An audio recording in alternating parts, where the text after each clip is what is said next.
जय जय नित्यानंद। तो आज की साधना में चिदाकाश गीता में बड़े बाबा जो कह रहे हैं वो हम आगे शुरू करते हैं।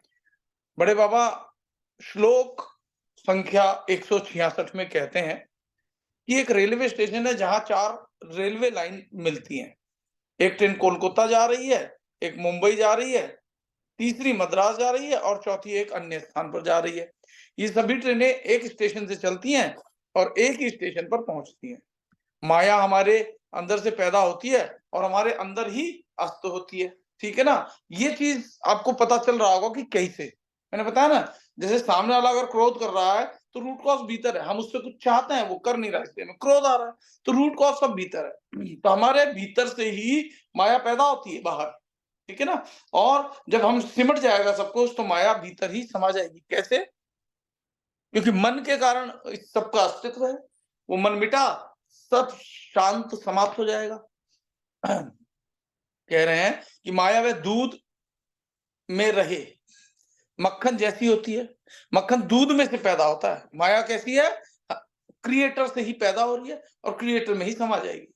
लेकिन क्रिएटर अगर क्रिएशन में उलझ जाए तो समस्या होती है। और मक्खन दूध में पैदा होता है और दूध में पिघल जाता है। महान संतों के कथन दीर्घ काल तक प्रवर्तमान रहते हैं। उसे सुनने वाला कोई ना हो तो भी चिरंतन रहते हैं। तो जो आज आपको मैं बातें बता रहा हूं, ये मेरी बताई हुई थोड़ी ना है। ये तो जो हमारे पूर्वज हैं, हमारे जो संत महात्मा हैं, जिन्होंने अपने अनुभव के आधार पर ये बातें कही हैं, वही बातें तो मैं बता रहा हूँ। मैं अपने मन से थोड़ी ना कुछ बता रहा हूँ। इसलिए आप बड़े ध्यान से सुनो भी और बड़े ध्यान से समझो भी। ठीक है ना? तो आगे कह रहे हैं बाबा कि महान संतों के कथन दीर्घकाल तक प्रवर्तमान रहते हैं और सुनने वाला कोई ना हो तो भी चिरंतर बने रहते हैं। स्पष्टीकरण में बाबा कहते हैं कि एक रेलवे स्टेशन ऐसा हो जहां 4 रेलवे लाइनें मिलती हो, उसमें से एक कोलकाता जाती है, एक मद्रास जाती है, एक मुंबई जाती है और चौथी अन्य स्थान पर जाती है। उसी तरह माया शुरुआत मनुष्य से ही होती है, यानी भीतर से ही सब शुरू होता है और फिर ये जो विचार है, ये मन है, ये माया है जो है विस्तार को ग्रहण करती है। माया के आगमन और निर्गमन दोनों में ईश्वर की उपस्थिति है। मतलब माया के उपस्थित होने पर भी और माया के वापस से अनुपस्थित होने, दोनों में ईश्वर की उपस्थिति तो सर्वत्र रहती है। माया को आत्मा में विलीन करनी है जहां से उसका उद्भव हुआ था। माया दूध में रहते मक्खन जैसी है जो दूध में से निकलती है और दूध में विलीन हो जाती है। ऐसे ही मनुष्य का माया है। संतों के कथन लंबे समय तक रहते हैं, उसे सुनने वाला कोई न हो तो भी ब्रह्मांड में आंदोलन के स्वरूप में रहते हैं। संतों के कथन कभी निरर्थक नहीं होते।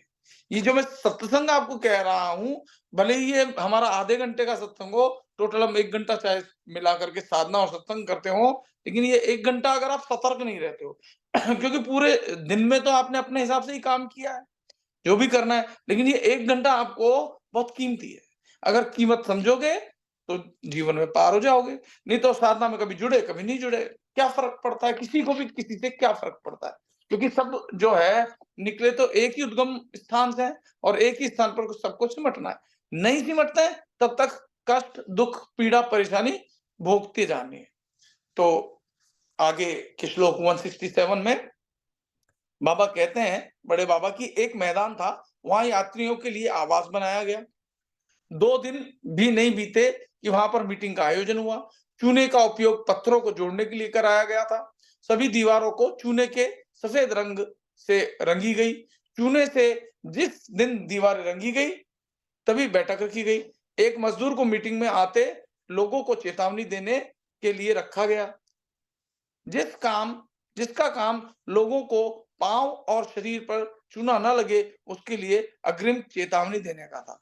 ठीक है ना? जैसे हम करते हैं ना, कोई भी काम कर रहे हो तो सावधानी के लिए एक चौकीदार या एक कोई व्यक्ति सुपरवाइजर वो ध्यान रखे कोई किसी को नुकसान ना हो जाए जो काम चल रहा है, तो वो बताता रहता है, ध्यान रखता है। मीटिंग खत्म हुई, लोग घर चले गए, लेकिन मजदूर वहीं पर रहा। इस बंगले के बाद में भी बहुत सारी मीटिंगें हुई, लेकिन मजदूर को कहने वाला कोई नहीं था कि तुझे सिर्फ निश्चित वेतन पर रखा गया है। अब तेरा समय खत्म हुआ, तू तेरा वेतन ले जाकर तू तेरा वेतन लेकर जा सकता है। ज्ञानी भी इस दुनिया के लोगों के बीच में ऐसा ही है। इस दुनिया में कई लोग हैं जो बंगलों में रहते हैं, लोगों के जैसे कई इस दुनिया में ऐसे कई लोग हैं जो बंगलों में रहते लोगों के जैसे होते हैं। उन्हें सूक्ष्म का ज्ञान नहीं होता, उन्हें कर्म क्या है उसका ज्ञान भी नहीं होता। इसलिए इस दुनिया की तुलना बंगले के साथ की गई है। अब स्पष्टीकरण में बाबा कहते हैं कि ज्ञानियों की इस दुनिया के लोगों में पर्याप्त दरकार ली नहीं जाती। ज्ञानी लोग जंगल में रहकर अपना फर्ज बजाते हैं, सॉरी जंगल नहीं, जगत में रहकर अपना फर्ज निभाते हैं। वे अपना फर्ज फल की आशा किए बिना निभाते हैं। वे हरदम शाश्वत सत्य बातों को लोगों के समक्ष रखते हैं, लेकिन दुनियावी लोग उनके कहने पर लक्ष्य नहीं देते, ध्यान नहीं देते। होता है ना, कितने ही लोगों को मैं हर रोज बहुत कुछ कहता हूं, लेकिन सभी तो ध्यान रख नहीं पाते हैं ना। तो ये एक आम बात है। माया में फंसे लोगों को निकालना इतना आसान भी नहीं है, वो स्वयं ही निकलेंगे, कोई निकाल भी नहीं सकता। जब वो भीतर से निश्चित कर ले कि मैं अब माया में नहीं रहूंगा और मुझे दुख नहीं भोगना है, तभी वो निकल पाएगा। होता क्या है, जब ये सत्संग खत्म होता है, जैसे शमशान में जाते हैं तो वैराग्य हो जाता है। अरे देखो कितने लोग आए चले गए, मैं आता हुआ देखता हूँ, एक दिन मैं भी चला जाऊंगा। वो थोड़ी देर का शमशान वैराग्य होता है। ऐसे ही हम सत्संग कर रहे हैं तो थोड़ी देर के सत्संग का किसी किसी पे असर पड़ेगा, लेकिन बाद में सब भूल जाते हैं। ठीक है ना? तो सत्संग इतना कीमती है। सत्संग का मतलब ही यही है, सत्य का संग करना। यहाँ जो बातें बताई जा रही है वो रिपीटेडली जब आप सुनते हो तब आप पे असर होता है। अगर आपने 2 दिन सुना, 10 दिन नहीं सुना, तो जो सुन करके आपके ऊपर असर हुआ था, आत्मा पर, मन पर, वो मिट जाता है। संसार की परत और गहरी हो जाती है। तो यहीं पे यही बताना है कि लेकिन दुनियावी लोग उनके कहने पर लक्ष्य नहीं देते। लोगों को कर्म क्या है उसका ज्ञान नहीं है। जगत की तुलना बंगले के साथ की जाती है। जगत की तुलना बंगले के साथ, लोगों की तुलना मीटिंग में आए हुए लोगों के साथ की जाती है। एक सपाट मैदान में बंगला बनाया गया, 2 दिन बीते नहीं कि वहां पर फिर मीटिंग रखी जाती है। चूने का उपयोग मकान के पत्थरों को जोड़ने के लिए किया गया था। मकान के सफेद रंग का चूना लगाया गया था। चूना लगाया तब मीटिंग रखी गई। एक मजदूर को लोग मीटिंग में ले आए, उन्हें चूने की चेतावनी देने के लिए रखा गया, जिससे लोगों के पांव और शरीर पर चूने के दाग ना पड़े। यह मजदूर मतलब कि ज्ञानी है, जो लोगों को सांसारिक जीवन की त्रुटियों की ओर चेतावनी देने का काम करते हैं। ज्ञान ज्ञान लोगों को सांसारिक जीवन की बातें क्षणजीवी हैं, ऐसा बताकर चेतावनी देते हैं। यानी देखो, ये बंगले वाली बात सांसारिक है, लेकिन संसार का उदाहरण दे दे करके बड़े बाबा समझाते हैं कि संसार में भी जो है, जो आपको समझाता है वो गुरु है। अभी जैसे फॉर एग्जाम्पल मान लो कि अभी यहाँ अनुषंगिक गुरु के रूप में मैं बैठा हूं, तो मैं आपको चेता रहा हूं, लेकिन चेतना आपको ही होगा। अब मेरी बात पे ध्यान दोगे, आपकी धारणा शक्ति जागृत होगी, तब ध्यान दे पाओगे। धारणा शक्ति का मतलब होता है एक्सेप्टेंस। जब आपका बर्तन साफ होगा तब स्वीकार कर पाओगे। अगर संसार माया ही आपके ऊपर चढ़ी हुई है तो आप मेरी बात बैठ तो गए हो, लेकिन भीतर कुछ जाएगा नहीं, क्योंकि दिमाग में वही चिंतन चल रहा होगा, मकान का क्या होगा, पैसे का क्या होगा, मुझे इतने दिन हो गए, मुझे उतने दिन हो गए, अब मुझे जाना होगा, अब दिन नजदीक आ रहे हैं। जैसे आप किसी स्थान से आते हो तो अपने मूल स्थान पे जाते हो, ऐसे ही परम मूल स्थान जो है आपका, वो है ईश्वर का स्थान। वहां जाना है, ये भूले बैठे हो, तो कितना कष्ट होगा जब उस ईश्वर के स्थान पर जाने के लिए आपको धकेला जाएगा। लेकिन अगर आपको पता हो कि मुझे मेरे घर, निज घर जाना है, तब दुख नहीं हो। सब भूले बैठे हैं, सब। कभी कभी मैं भी भूलता हूँ, लेकिन फिर भी अभ्यास करता रहता हूँ, तो मुझे जो है चेतना बनी रहने के कारण इतना कष्ट नहीं होता। क्योंकि संसार का मतलब यही है, संसार में आ गए तो सुख और दुख दोनों में जीना पड़ेगा। तो इनसे बाहर निकलना बहुत आवश्यक है, यही हमारा कर्तव्य। मालूम है हमारा वास्तव में काम क्या है? हमें जो कर्म की बात करते हैं ना गीता में, कि कर्म करो, वास्तविक कर्म हमारा है, हमें अपने आप को जान लेना है। ये जो भगवान ने हमको जो कुछ भी दिया ना, उनको समर्पित कर देना है। जैसे ये शरीर माया का है, तो माया माया को समर्पित कर दो, ठीक है? और जो हमारा आत्मा है, जीव है, इसको परमात्मा के हवाले कर दो। जब हम इस जीव को परमात्मा के हवाले कर देंगे, तो सिर्फ परमात्मा ही रह जाएंगे, ठीक है ना? तो ज्ञान लोगों को सांसारिक जीवन की बातें क्षणजीवी है ऐसा बताकर चेतावनी देता है। जो नाशवंत है वह लोगों को ईश्वर के परम सुख के लिए ज्ञान देते हैं, तो मेरे को क्या है, मैं आपको बार-बार क्यों ज्ञान दे रहा हूँ? भले लोग कम हो, भले कितने भी कम हो जाएँ, लेकिन जो कम लोग हैं, उनके जीवन में सुख बढ़ेगा ना। अन्यथा क्या होगा कि दुःख, ये शरीर दुःखालय है, ये गीता में स्पष्ट कहा हुआ है। अगर नहीं ध्यान दोगे तो मेरा यानी इस शरीर का क्या ले लोगे? और भीतर से सब वो आत्मा ही है, जब तक जानोगे नहीं तो कष्ट ही पाना है। तो ईश्वर के परम सुख के लिए ज्ञान देते हैं, मीटिंग खत्म हो और लोग घरों की ओर जाते हैं, लेकिन मजदूर वहीं खड़ा रहा। उस बंगले में अनेक मीटिंग हुई, लेकिन मजदूर को कोई कहने वाला कोई नहीं होता कि तू अपना वेतन लेकर चला जा, तुम्हारी सेवा की जरूरत नहीं है। फिर भी मजदूर अपना फर्ज बजाता रहता है। ज्ञानी भी इस दुनिया में दुनिया के लोगों में मजदूर जैसा है। अब मैं मजदूरी नहीं कर रहा तो क्या कर रहा हूँ? आप लोग तो अपना-अपना, मैं यहाँ ज्ञान देता हूँ, आप थोड़ा-सा ज्ञान लेते हो, फिर वही संसार की माया में फँस जाते हो। इसीलिए बहुत सारे लोग जॉइन भी नहीं करते, हालाँकि सब लोग अपनी फीस भी चुकाते हैं, फिर भी जॉइन नहीं करते हैं। क्यों नहीं करते हैं? क्योंकि वो संसार में फँसे हुए हैं, नाशवान चीज़ों में फँसे हुए हैं। पैसे, रुपए, दौलत, मकान, दुकान, इसी में फँसे हुए हैं।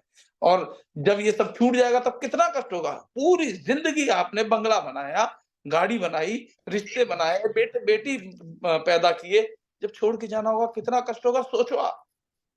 तो अभ्यास करो कि ये तुम नहीं हो। इसलिए इस इस फर्ज को, मज़दूर को यहाँ पर गुरु कहा गया है।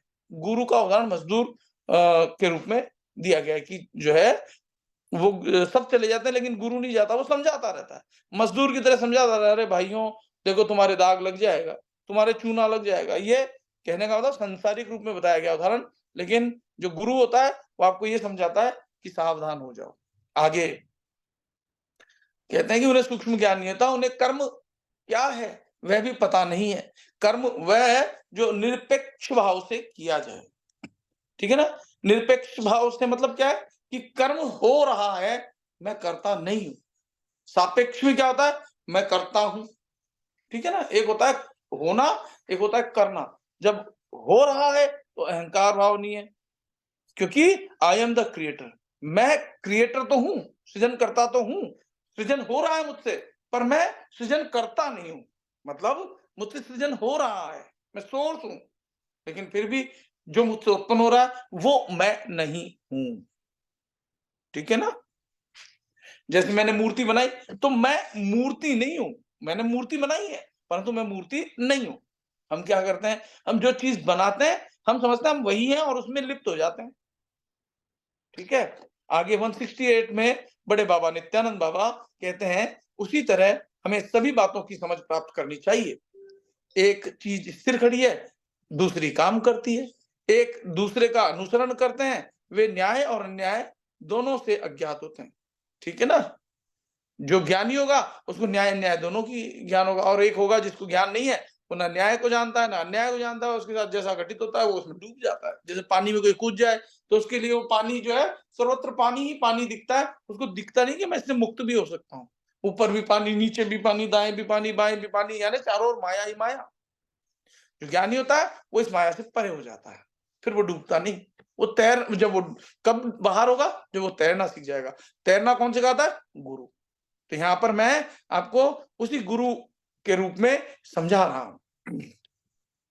न्याय क्या है वह समझने के बाद अन्याय के सामने वो झुकेगा नहीं। तो आप लोग जब समझ जाओगे कि हाँ भाई न्याय क्या है, तो अन्याय आपके जीवन में कहीं आएगा तो आप झुकोगे नहीं। न्यायपूर्ण व्यक्ति के लिए अन्याय करना मुश्किल है, फिर आपसे अन्याय भी नहीं होगा। आपको कोई कहे कि तुम्हें 10 लाख रुपए मिलेंगे, तुम इस व्यक्ति के मकान को ढहा दो, नहीं ढा सकोगे आप।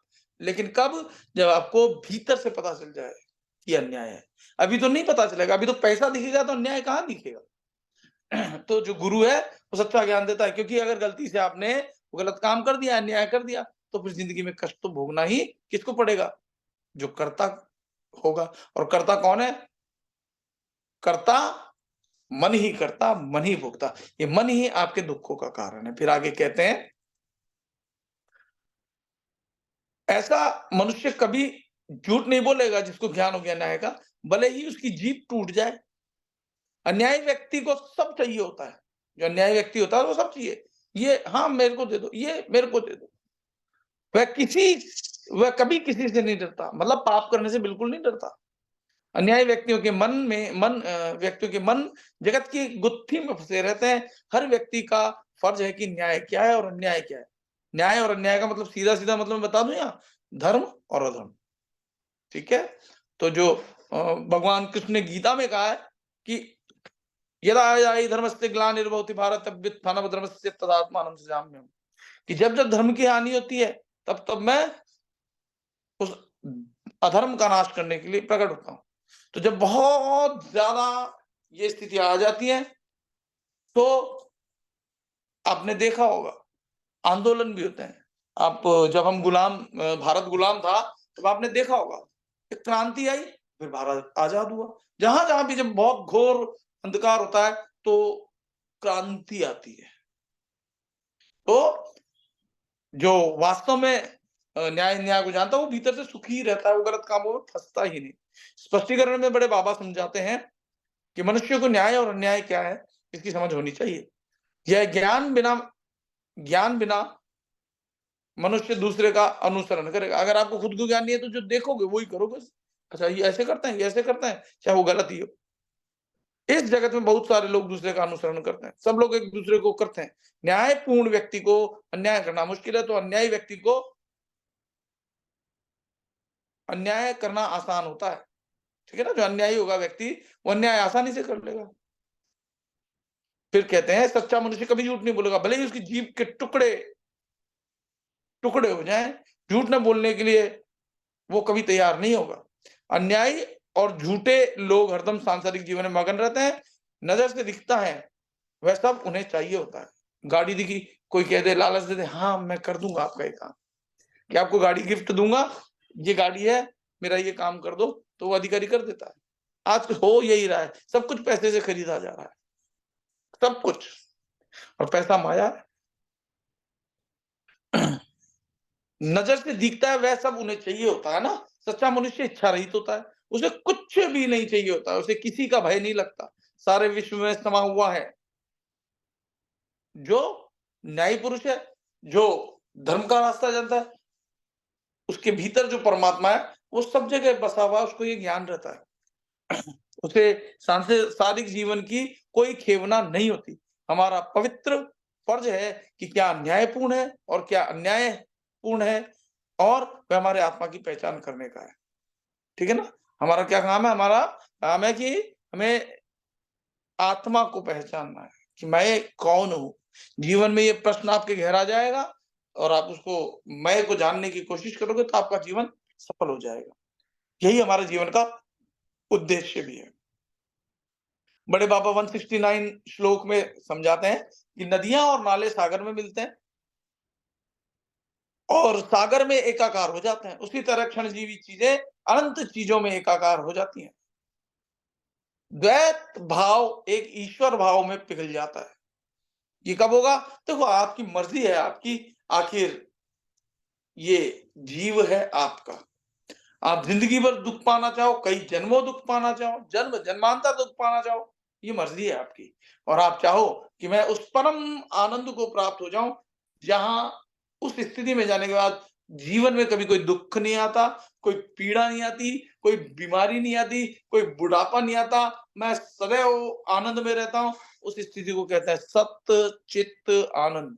उस स्थिति को कहते हैं नित्यानंद। उस स्थिति को कहते हैं विवेकानंद। उस स्थिति में अगर आप पहुँच जाओ, तो जीवन सफल हो जाएगा। जीवन का उद्देश्य भी यही है। तो द्वैतवाद फिर क्या कहते हैं स्पष्टीकरण में, कि अंत वाली क्षणजीवी चीजें अनंत वाली चीजों में एक हो जाती हैं, उसी तरह जैसे नदियां और नाले समुद्र में विलीन हो जाते हैं, उसी तरह अंत वाला यह जगत अनंत ईश्वर में अंत समय पर एकाकार हो जाता है। द्वैत भाव है, वह एकेश्वरवाद में विलुप्त हो जाता है। द्वैत का मतलब, यहाँ द्वैत बोला है, एक से अधिक जितने भी हो सब दो ही है। द्वैतवाद अपने अतिरिक्त जो कुछ है वो द्वैतवाद कहलाता है। ठीक है? तो ये सब खत्म हो जाता है। द्वैतवाद भाव है, वह एकेश्वरवाद में विलुप्त हो जाता है। जैसे 10 नाद बताए गए थे, वो 10 नाद जब एक ऐसे नाद में विलीन हो जाता है जो कि सर्वदा था है और रहने वाला है, वो 10 एक में जब मिलता है वो एकादशी कहलाता है। तो आपको एकादशी करनी है, यानी उस जिसमें सारे नाद समा रहे हैं, उस एक में आपको भी मिल जाना है। तो आगे कहते हैं, सब एक हो जाता है और वह एक सर्व बन जाता है। वो एक जो है सब कुछ वही बन जाता है। तो आप अनेक बनना चाहते हो या केवल एक बन जाना चाहते हो? जो कुछ भी हो वो सिमट करके एक शून्य में, एक सिर्फ एक उस तत्व में रह जाओ जिससे सब कुछ है। ठीक है ना? तो इस चीज को आपको समझना होगा और जानना होगा, और मर्जी है आपकी, आप क्या चाहते हो ये तो आपके ऊपर ही निर्भर करता है। ठीक है ना? तो इसमें बैटरी लो दिखा रहा है, लेकिन देखते हैं जितनी देर चल जाए। फिर आगे बड़े बाबा जो कह रहे हैं वो फिर मैं आपको बताता हूँ। एक सेकंड।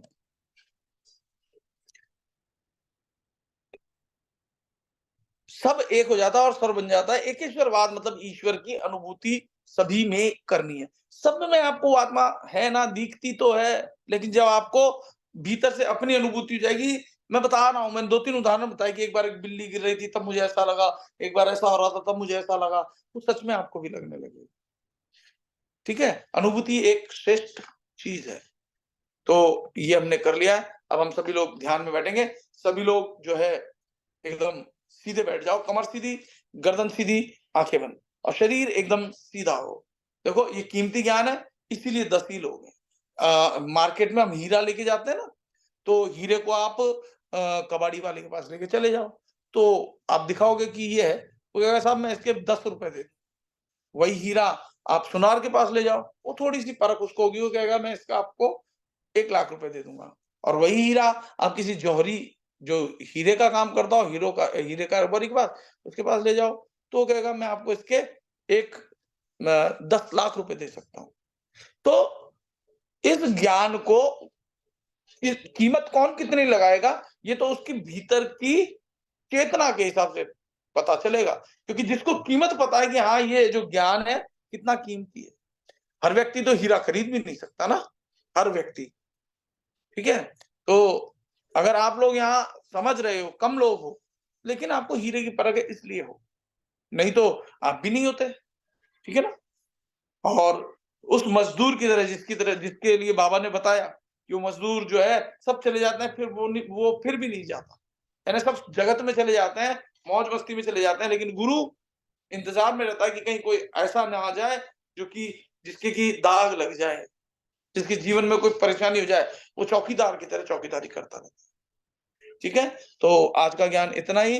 170 जो है हम सुबह करेंगे। तो 169 तक हमारा हो गया है। अब मैं रिकॉर्डिंग यहीं स्टॉप करता हूँ ताकि हम आगे साधना कर सकें। मैं साधना रिकॉर्ड इसलिए नहीं कर रहा हूँ क्योंकि यहाँ तो सिर्फ हम ही लोग हैं। क्योंकि मैंने आपसे निवेदन भी किया था कि आप लोग कृपया करके लोगों तक पहुँचाओ, लेकिन शायद आप लोग व्यस्त होंगे इसलिए नहीं पहुँचा पा रहे होंगे, तो कोई बात नहीं। अब मैं यहीं पे रिकॉर्डिंग स्टॉप करता हूँ और फिर हम साधना करते हैं। ठीक है ना? 1 सेकंड।